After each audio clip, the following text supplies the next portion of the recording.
Hey, what's up, man? So, if you're struggling with tunnel visioning, you've come to the right place because I'm here to yap about that and possibly also get lost in the sauce and talk about something entirely different by the end of this video. But here we go. So, if you tunnel vision, you've probably had this experience of really sudden ups and downs. For example, you draw something from a reference and it looks like your next big masterpiece. It just looks perfect. All the shapes, all the forms, chef's kiss. And then you draw something from memory or imagination.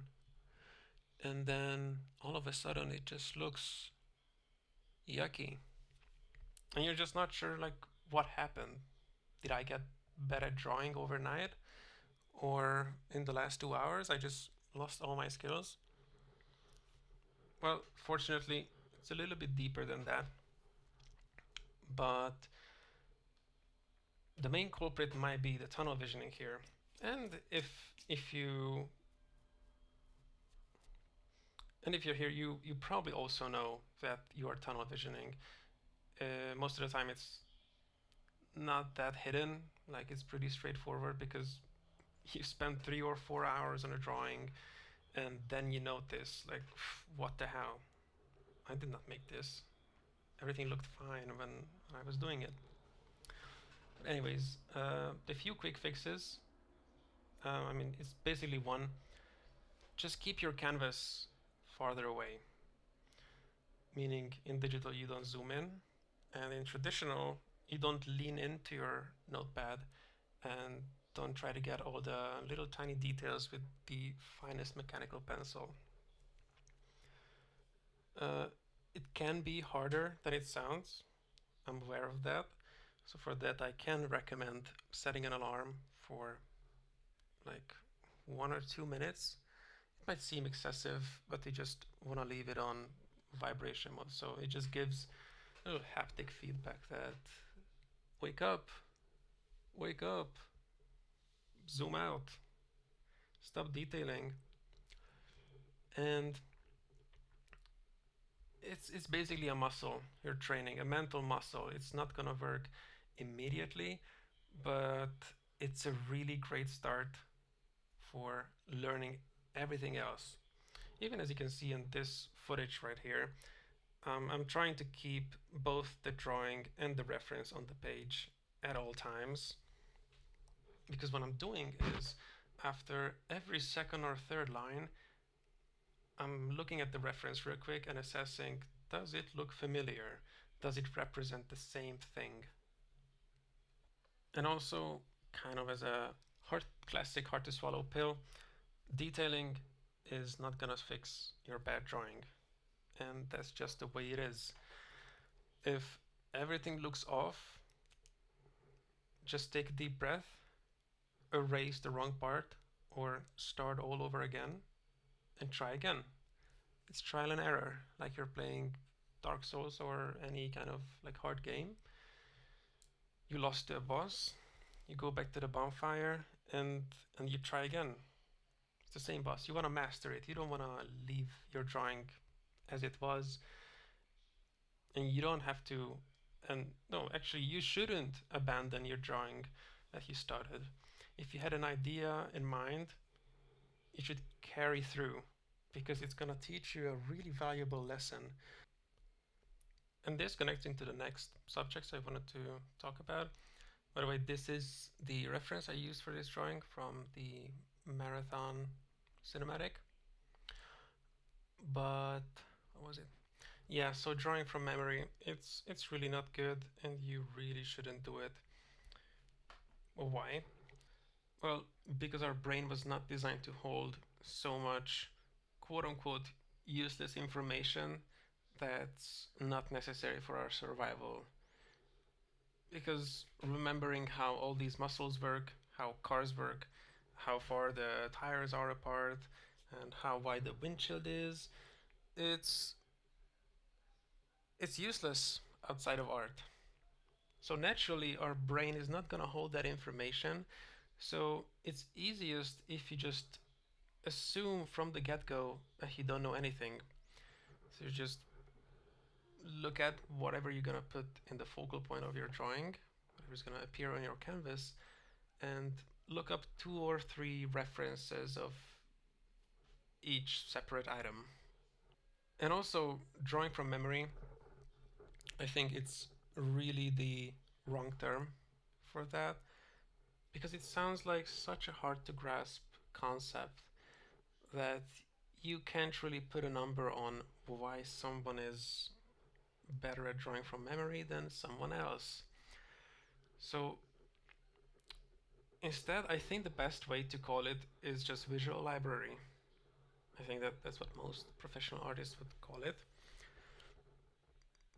And of course, it's all of a sudden it's not gonna put a tangible number and the scale on like why someone is better at drawing from memory, but at least the name library implies that it requires effort to build.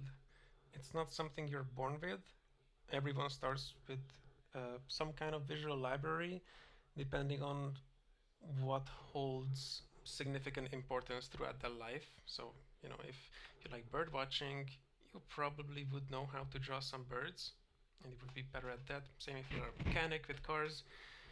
I can't say for sure because I'm neither of those, and I don't know any any artists who do any of those other hobbies or professions. But thing is, you start with a mostly empty library, and you need to study other art pieces and references. That's just how learning works. We learn things through repetition and practice. And visual library, I think it's a really fascinating topic because the more you get into art, the more it consumes your life in the best possible sense. The more you're gonna be walking this earth with an open eye, seeing so many more things that other people, not that they can't see, but they don't want to see them. They don't need to see them. But that's why I love art so much. So it's not just about drawing itself, but it's changing your entire worldview.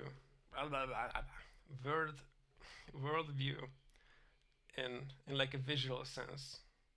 And I think it's a pretty freaking cool flex to be able to say that um, you're looking around more efficiently than all the other people, that you're taking in much more of the beauty that's around you,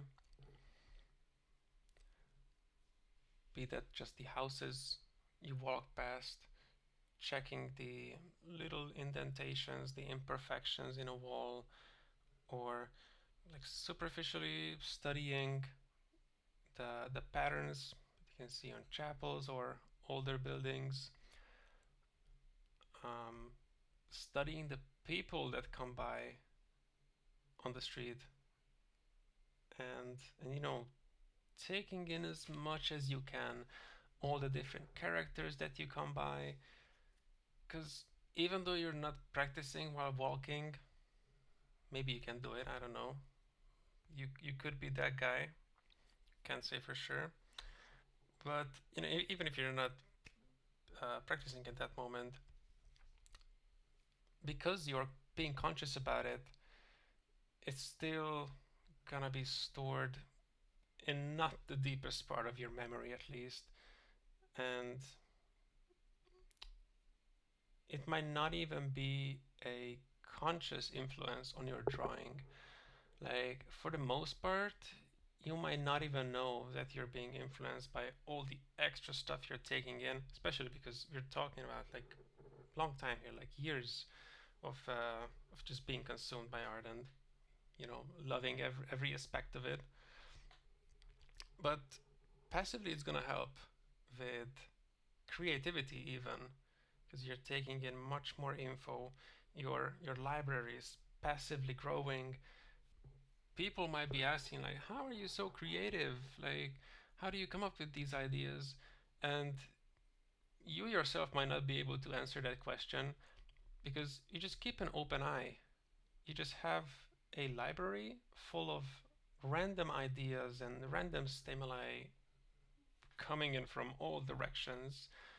And when you're coming up with new creative stuff, you're using that information like a big spice mix that you put into your soup. And maybe you got it from your grandma. So people, when they ask what's in the soup, I don't know, just like a magic spice mix.